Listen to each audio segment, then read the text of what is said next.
Hello, good morning, good afternoon, good evening, and good night, and welcome to this, finally, the next installment in my Peter Hammill videos. It's been well over a couple of years since I've posted much of anything on this channel, and I did leave my Hammill videos incomplete. So it's high time I get off my lazy butt and complete this chatting about this discography, because I've said before, Peter Hammill is one of my favorite artists.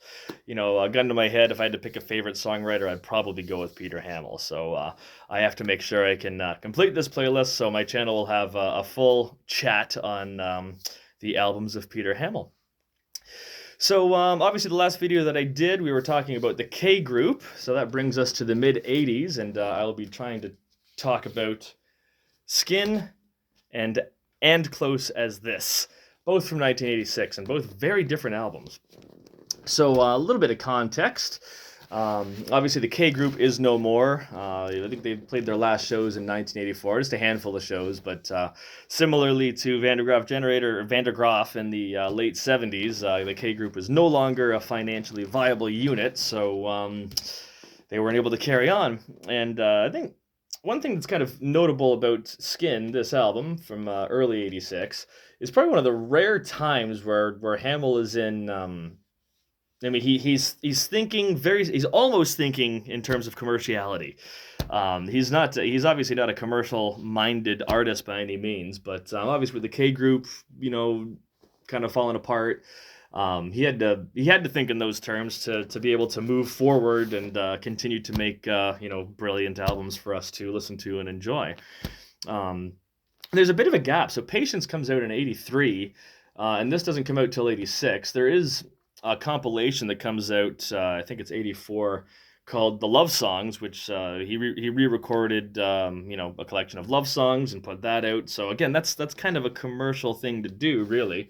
And then when we come to the next actual set of new material, it is a little bit more commercially minded than this kind of stuff that he had done before. That's not to say it's bad. There's a lot of great stuff on here. There's certainly a lot to like on this album, but it is interesting. It's a little bit different at this stage in his career, but like I said, I certainly enjoy it. A few things to note. So obviously, without the K Group, he's back into solo mode. So in essence, this is a solo album, but there's lots of band elements. There's a lot of guest musicians on here. It's almost you almost compare it to Sitting Targets in that regard, where Sitting Targets, that's essentially a solo album with guest contributors that eventually become the K Group. It's almost like he winds down from that band activity by making kind of a hybrid album, which is, for the most part solo, but the band elements are certainly there. And the guest contributors are all very notable. We actually have all the members of Van der Graaf, like the classic Van der Graaf Generator on here, although I don't think they all play on the same song at once. The other notable inclusion here is Stuart Gordon on violin. Of course, Stuart Gordon would go on to be a regular contributor for Hammill's solo for at least the next 20 years after this. And he's a fantastic violinist, of course. Live, he did lots of live shows with Hammill, and he is very, very good. It's certainly a key element in the majority of Hammill's solo career, really. So it's cool that this is where he starts out. And it's a decent collection of songs. The other really notable thing about this album is it's the first time we really see him working with MIDI and programming music. And it's a little bit clunky on here. There's still a lot of looseness. Like the band playing does, it is still kind of loose. And it has a feel to it, but when the MIDI stuff does appear, it is quite obvious. There's a couple of moments on here where it is very stiff and clunky and whatnot, but he was just at this time he's just getting used to that new way of working, right? So he's more than happy to be learning in public. He's always been very candid about that, and that's kind of how one would define this album. The programming stuff doesn't get really stiff until you move up to '88 within a Foreign Town, but the seeds of that are certainly present here. But we'll chat about the songs here. So opens with the title track, Skin, little 3-chord trick. And this is what I mean about being slightly more commercially minded. It is in essence, a pop song. There's nothing too scary or crazy here. It establishes a loose theme that's on this album. I think identity is a big part of it. It's not exclusive to that. I mean, obviously, there's a couple of love songs here, but identity seems to be a theme, and then the title track very much seems to deal with that. Sort of just the life inside your mind and what gets under your skin and whatnot. Again, I don't want to analyze the lyrics too much, but with Hamill, you have to a little bit, I suppose. But yeah, it's a nice song. I like the little middle eight there with some almost like a pseudo guitar solo from Hamill there. You can tell it's not as tight as the K group. I mean, Guy Evans is drumming on this track, but it doesn't have that intensity that the K group had, because obviously the K group, that was a band that was rehearsing the songs and they were working together as a band, whereas in this case Hamill kind of puts together the skeletons of the songs and then the musicians come in and kind of add their part, so it's never going to have the same feel as something like a K group. But yeah, on the whole, Skin is a good track. There's a few live versions of this, which are really good. There's one on the big live box set that came out a few years ago, Not Yet, Not Now, and I was delighted when there was a live version of Skin, because it's a fun song to pop up in the set list. It's a nice little bit of levity, really, because some of the stuff can get quite intense. So Skin pops in, and Skin pops up, and it's kind of like a nice little chirpy moment in the middle. We'll move on to the next track, which is, of course, After the Show. This one got played live a lot more than Skin did. This has kind of become something of a live staple. This introduces the electric piano for the first time, which kind of becomes a Hamill standard from this point on. And it's a nice song, kind of very, very light and very jazzy. Again, the theme of identity is quite strong here, talking about actors in a play, and when they're in character and whatnot, and then what happens to them when they go after the show, like the psychology of pretending to be somebody else for a play. And I think it can apply that to his own career as well as a songwriter, because he's embodying characters when he's doing the songs, right? So it seems to be a degree of autobiography within that particular track. But again, Guy Evans puts on a really good performance here. Again, nice, light, and jazzy, and quite a pleasant song, really. There's lots of live versions of it, and it's very good.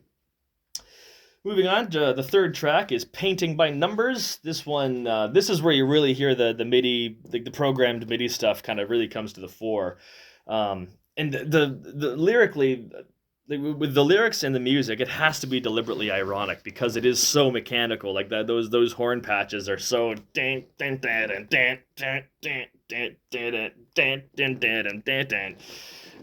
then the song, of course, is talking about I guess the commerciality and the corporatization of art, and you get all these big wigs that are saying this is what you're supposed to be writing, and this is what the people want, and this, that, and the other thing, and again you end up painting by numbers because there ends up just being a template for what makes a good song, and you just follow that, and we've gotten so far down that rabbit hole now in 2024. Obviously nobody listened to Painting by Numbers, and nobody got got the gist of it. But I think because the lyrics are so ironic when placed onto the music, it kind of makes that clunky music work. I don't mind Painting by Numbers. It's got a decent energy to it, and it's good little bit of ironic rock. Then we move on. The fourth track on the album, Shell. This is another one that has enjoyed a very long stay in the live sets. Very, very. This is a really nice one. It's kind of similar to After the Show, actually, because it's it's jazzy, it's light. I like the percussion that kind of decorates the back in there. That's really, really nice. Again, this one, I guess you could say identity is kind of a part of it, and it's about life as well. Identity and life. The choices we make, destiny, this whole thing. I really like the bridge with like the he said, she said kind of narration. I think that works really well. And that's kind of new for Hamill at the time. But really gets to explore the lighter side of his voice, which is always good. And yeah, another Hamill classic. Like I said, Shell's been played a lot live. And then we move on to All Said and Done, final song on the first side. Hamill himself has said that he thinks this could be one of his strongest pop songs, and I do agree with him. The production doesn't quite work here. It's still a little bit clunky. Well, it's clunky, and I said there's a looseness to some of the recordings. This is on this album, the recordings on this album. This one might be a little bit too loose, and I think it there's a few kind of crescendos in this song where it just doesn't quite work. It's all the elements are there, but they're not quite fastened together. Would be my take, and that's a soft criticism. It is a great song.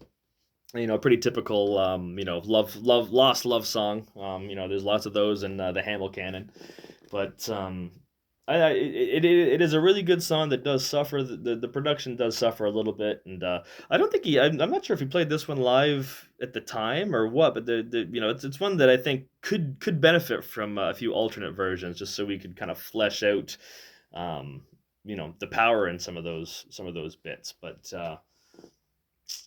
all said and done, I guess. Moving on, we flip the record over, and we get A Perfect Date. This is one of my favorites on the album. This strikes me as one of the more experimental tracks. Like there's always a few songs. There's always at least one song on a Hamill album where you can tell it's just strictly out of messing around. Like he didn't formally come up with any chord sequences or anything like that. It's just in the studio messing with stuff, and then a song pops out. And Perfect Date is a good example of that. I really like that kind of slow, pensive intro. It's got a nice build up to it. Lots of multi-track guitars. And again, this is one that kind of deals with time and fate and stuff like that. I think it does anyway. But yeah, it's always been one of my favorites on the album. I'm not sure if that's a view that is shared by many. I mean, it's not as good as the experimental stuff in the late '70s that you get on like Future Now or PH7, but it is certainly a good song, and one that I would recommend. Probably one of the weirder songs on the album, which that's why I like it. Then we move on to the next song. This is actually a cover. This is by Judge Smith, of course, one of the founding members of Vandergraaf Generator. And weirdly enough, this is a cover, but it's probably it seems to be the most Hamillian in that it is very dark and it's very melodramatic, almost operatic at times. I really like the theme it's on here. It's essentially about an atheist who, when dealing with the loss of a loved one, begins to question his own atheism. Which, surface level, it seems kind of, it's a simple take on a deep concept, but I think it works really well musically. I think it really captures the emotions that one would feel, not only losing somebody, but then also facing that self-doubt and dealing with the fact that your conviction, you struggle with your own convictions. I think that's quite successful. This song was actually around during the K Group years. The K box came out, and there's actually a version of the K Group rehearsing this song. But I think the production actually works really well on Skin. I think it does a really, really good job. Really nice use of backing vocals, especially at the very beginning. Like the choral vocals, 4 pails of water and a bag full of salts. I think that works really well. And then we move on to the final track of the album, which is the epic. This one, it has, I think, all the members of Vandergraaf run it except for Hugh Banton, who I think is on a Perfect Date, but he's not on Now Lover. When I first heard this one, I always thought, I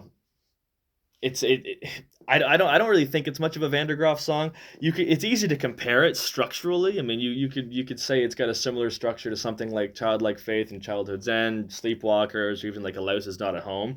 But it's certainly not as heavy. It does, lyrically or musically. It definitely has that 1986 sound to it. But it is really good, and it's cool that he was doing epics. Probably this is the closest he had come to doing something Vandergraaf-y. Maybe with the exception of Faculty X or Mr. X / Faculty X. Although this one is more of a complete epic. Mr. X Faculty X is very much a 2-part thing, whereas this is definitely it's a whole. It is one song. It's like 11 or 12 minutes. We get a didgeridoo at the beginning. That's really, really cool, and it's a nice matchup between like the synthesizers and whatnot that he was using here, with like one of the oldest instruments ever. So the combination of old and new is really cool.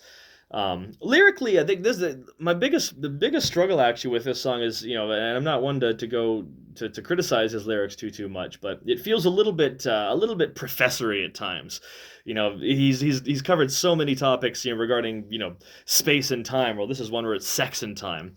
And it is a very, very cool concept. I mean, it's talking about, the fact that, what's the specific line?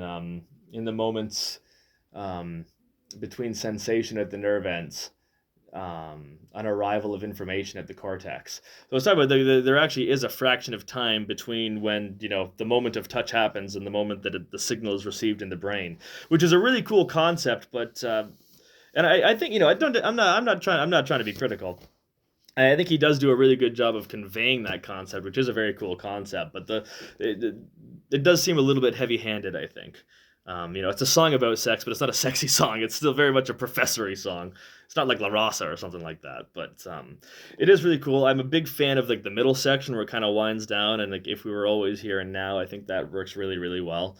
Um, when it goes from the middle section back into the main part of the song, we do get that 80s production again. Like the program stuff is very obvious, kind of back to like the painting and numbers stuff. But it still works really well. The song is big and epic enough that you don't really notice it too much. So and then that wraps up the album, and it is very good. He is back to being a solo artist, and this is the statement to do it. And then later on in 1986, we get something very different, which is And Close as This. So, I mean, you could argue that, Skin is kind of a typical Hamill solo album at this point with like the glean of 80s. This is very, very experimental, and it's a very specific experiment. So, the only instruments on here is a keyboard and Hamill's voice. But the interesting trick is that different notes on the keyboard are assigned different sound sources. So the songs do end up being orchestrated with bass tones and synth tones. There's all kinds of different tones that are used, but it's still all one pass on the keyboard. So every song is just two hands on a keyboard and then his voice. And it's certainly a very interesting experiment, and it probably this album is probably the closest to capturing the live Peter Hammill experience on a solo record. It's certainly the most naked because like I said, it's just the piano and his voice. But the end result is something very interesting. It's a very intimate style, and I think the other reason it works really well is that the voice is front and center, and because there's not a huge arrangement built all around it, like his voice is crystal clear, and the voice sounds amazing on this record. Some probably at least his best vocal performances of the 80s would be on here for sure. But that intimate style, it's almost like it becomes kind of like chamber music to a certain extent, and this becomes a trend. You get Fire Ships is kind of like the follow up to this kind of style. Then you get Everyone You Hold, and eventually, by the time you get into the 2000s, he kind of settles on that chambery style of music. So it's interesting having an album like that so far back, all the way back to '86, but. That comes down to the experiment of, let's just have one pass at the keyboards and then, put the vocals on top and boom, there's your album. It would also explain why it comes out so quickly. Like I said, this is late 86, Skin is early 86, but like I said, very different albums, and it's probably, in the whole catalog, I mean, there's a few moments where there's like a really, really sharp, drastic change. Like I'm thinking going from In Camera to 80 Years Big Chance, for example. This is probably an even bigger jump going from Skin to this, but it does work. In full disclosure, I mean, this is probably an album that I listen to less often than others. Like if I want that intimate Hamill style, I'll go for a Fire Ships or an Everyone You Hold or something like that. But it is very important in the catalog, and it's the starting point for what becomes a very, very big trend. As you get towards the end of the '90s, early 2000s. Lyrically, this one is certainly the main theme seems to be relationships. There's at least one or two exceptions, but relationships is the name of the game on this one, and I think it works really well. Some great love songs on here, and there's one song in particular that means a lot more to me nowadays, but we'll get to that when I get to it. It should be said too, there's two tracks on here that just feature a grand piano, and I know the opening track is one of them, and then there's two others that I debate because there's not a huge amount of sound sources that are applied to either of these songs, so I'm not sure whether it's the fifth track or the eighth track, but someone on YouTube I'm sure will know. We'll start out. Opens with Too Many of My Yesterdays. This is kind of I would think this is like the classic of the album. A lost love song, but the twist on this one is that it's about a former lover coming back into your life and wanting to stay away. You know that there's still feelings deep down there, but you don't want to open up that can of worms anymore, so to speak.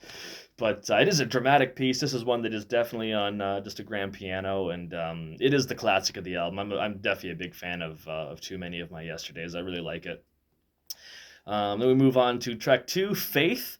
This one, I'm not as convinced. It's all about the concept, the pros and cons of putting all your faith into somebody. Someone that when you get to that stage in a relationship where you give yourself to this person to a certain extent, and you open up and whatnot, and you put your faith into that person, and all the feelings of relief that come with that, but then also there's a risk to that as well, because if you're giving someone your heart, they could break it. But I think it's a good song. That's where we're introduced to some of the other sound patches. It's a good song. It's not one of my favorites on the album. It's a little bit, for the most part, it's a little too upbeat. It's not typical for Hamill to have that much of an upbeat song, but it's all right.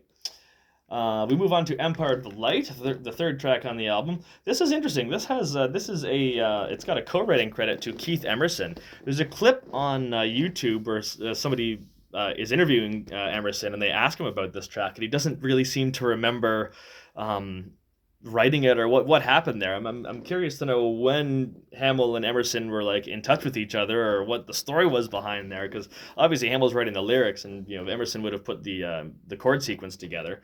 It's not Emerson playing. You can tell it's Peter Hammill playing. It is his sort of awkward piano technique. He's not a natural piano player, but what he does with the instrument is perfect for the songs that he writes.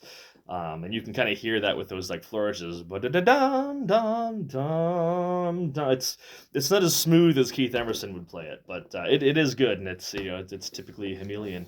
This one, of course, deals with memory and whatnot, and perhaps really trying to remember again, a former lover or something like that. And if you bring yourself to that memory, you get that sensation. And the Empire of Delight is I guess the memory banks that store all of these emotions, whether they're good or bad. And it's good. It's got a brooding tone to it, and it is a good song. Wrapping up the first side of the album, we get Silver. This is where the voice really starts to shine. This is another one that seems to be, again, talking about human relationships. There's somebody must have lied, and there's distrust, and there's a sourness in this relationship, and it's kind of all about the conflict that goes with that. And I think his voice is absolutely splendid. It is fantastic on this song. Very intense, especially when we get to the bridge with that argent part where he's just really wailing. And again, the musical context that's set up on this album, where it's it's very naked. It's just the keyboard and the voice, and when he really wails, like, it just sounds so good. So much of the stereo space is taken up by that voice, and it's he absolutely nails it. Silver is definitely a highlight on the album for me. I've always been a fan. Not too many live recordings of this one. I think there's a version of it on Not Yet, Not Now. I might be wrong, but probably it is. Oh, I don't know. Is that my favorite on this side, or is it Too Many of My Yesterdays? It might be my favorite on side one. Anyway, we flip the record over, as we do, and we get Beside the One You Love. Now, I think that I get the idea that this is a pretty cherished song amongst Hamill fans. To be controversial right now, it's never done that much for me. It's another one that's perhaps a little too happy and upbeat for a Hamill song. And it's got a lullaby feel to it, because the whole refrain is it feels so sweet to fall asleep beside the one you love, and it is a great love song. Maybe just a little bit too twee. I think it was a little bit shorter, I'd probably be a little more positive on it, but it does kind of feel like it drags. I suppose I have to be in the mood for it. But this is another one that might be the grand piano. Someone on YouTube, please do correct me, whatever it is. I know Too Many of My Yesterdays is definitely one, and I feel Beside the One You Love is possibly another. But yeah, it's all right. Not one of my favorites on the album, but it's good that it exists. The next song, Other Old Cliches. This was kind of going back into the traditionally dark Hamillian territory. Again, feels like a breakup song, and kind of convincing yourself that things are going to be all right, but you just use those old cliches to convince yourself that, things are the way they are, even though they might not necessarily be. I think that's what I get out of it anyways. And it's okay. Not one of my favorites on the album. It's better than the first song on the side for me, because again, it's dark and dramatic and all that, which that's all the stuff you want with a Hamill song. We move on to Confidence. This is kind of a standout in the album. If there is a rocker on the album, this is the one. Um, and it's probably got the most expansive set of sound sources that are on that pass on the keyboard. There's some cool bass notes. There's some really almost goofy sounding synth lines, but it works really well. And as you might expect, the song is about confidence and just about kind of guess putting on your game face as you brave the roaring, the alien, the world, as he says in the lyrics. And another one, he's like doing full voice here as well. And again, typically in like a chamber context, most singers would suit their voice to go with that. But this one, he's just full blown wail, and it's just classic Hamill again. When this is on and it's blasting through the soundstage, like Hamill is right there, crystal clear, dead center, and he is yelling at you, and it is fantastic. Which is what you wanted of a Hamill record. So it's kind of closer to an epic as well. It's a little bit more elaborate. It's one of the longer songs on the album, and I know there's a version of this on Not Yet, Not Now, which is great to have. This obviously should be worth noting. It's just one pass of vocals as well. There's no backing vocals on here or anything. Again, makes it more like a live, the live experience in a studio recording. Anyway, we'll make our way to the final song on the album, and this is the one that probably means the most to me right now. I'd probably call it my favorite song on the album. It never used to be, but it is now. Sleep Now is, of course, an ode to his daughters, and it's a very sweet song. Again, it's kind of got that lullaby vibe to it, but I guess from my own personal experience, it just means that much more now that I am the father of a daughter. And yes, I did. When she was really little, I did play this song to her a few times, and it just gets me. It gets me in the. I mean, it got me before I was a dad, but now that I have the experience of of having a little girl, it hits so much harder. But it is a beautiful song, very bittersweet, really. Obviously it's talking about the sweetness and the innocence of a newborn baby girl. Or girls. I'm not sure if he had twins or not, but anyway, I digress. It's celebrating the innocence and the sweetness of a newborn, but the bittersweet element comes from the fact that you are aware that she is going to grow up and she is going to go into that that scary world and whatnot, and it's heavy. It captures all the emotions really well. And there's the one line that always really gets me in the soul is that your father loves you as though he's never known the meaning of the words until just now. And only an artist like Peter Hammill could sum it up so succinctly and sing it so sweetly. And it really works. This is another one where I think it might be a grand piano. I might be wrong. Please do correct me if that is the case. But yeah, Sleep Now is an absolutely lovely number, and I love it. It's a great one. This one got a bit of live representation too, but not super regularly, I don't think. But yeah, there you have it. Hamill in the mid 80s. It took me long enough, but the wheels are in motion. Hopefully we're going to get to the end of the entire discography, and not too long. I don't want to get too obsessive and burn myself out trying to do all these, but the wheels are in motion, like I said. So stay tuned for the next installment, which will be, of course, Hammill in the late 80s. Controversial, but still very good nonetheless. Thank you so much for watching and listening, and you'll see me in the future. Take care.